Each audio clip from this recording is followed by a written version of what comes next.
বন্ধুরা দেখেন সবাই মালয়েশিয়ার গ্রামগুলা দেখতে কিরকম হয়।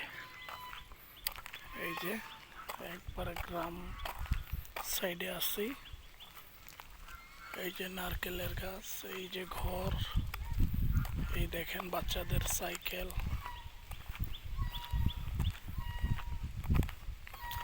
আমাদের দেশে বাচ্চারা যখন হাঁটতে শিখে ওই ওই বয়সের বাচ্চারা এই দেশে সাইকেল চালাইতে পারে, বুঝতে পারছেন? 6-7 বছরের বাচ্চারা এখানে মোটর সাইকেল চালায়।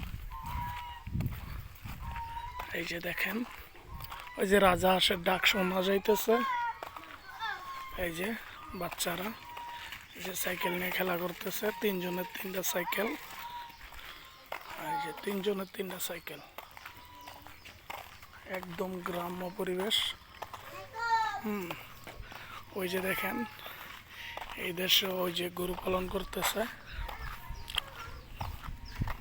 ভিতরে রাজহাঁস আছে, ওই যে মুরগি দেখা যাইতেছে, মুরগির বাচ্চা আছে, একদম গ্রাম্য পরিবেশ।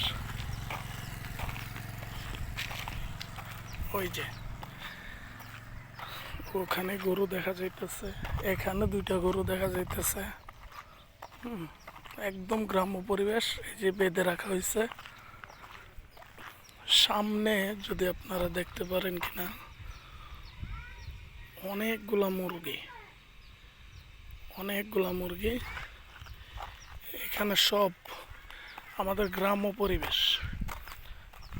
আর এখানে সবচাইতে বড় কথা হচ্ছে আপনি বাইরে থাকতেই অনেকটা ফিল করতে পারবেন যে এই ঘরের মেম্বার কয়জন, কারণ প্রত্যেকের একটা করে মোটরসাইকেল আছে, গাড়ি আছে তো আছেই, সবার একটা করে মোটরসাইকেল আছে। এই যে সবার রুমের সামনে মোটরসাইকেল।